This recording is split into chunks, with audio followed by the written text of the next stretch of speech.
So good afternoon, nandito tayo ngayon sa Tuguegarao City with Lighthouse Cooperative na kung saan sinusuportahan din nila ang serbisyo sa bayan party list with Ibanag Food Products na kung saan dito nila ginagawa ang mga chicha Carabao na kung saan mga chicharon, Carabao tapa na world class quality for export. So samahan nyo ako ngayon, ikutan natin ang manufacturing plant nila.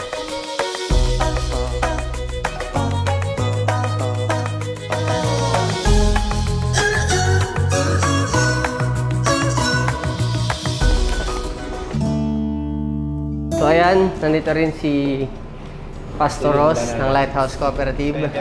Chicharon, Carabao. Ito yung sinasabi ko sa inyo na product from Tuguegarao, proudly made. Yan.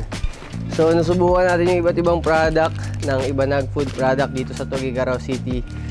So tangkiligin natin ang mga products natin and definitely kakaiba, dapat nyo masubukan. Salamat! Wala sa Lighthouse Cooperative, sa bayan party list! Hey!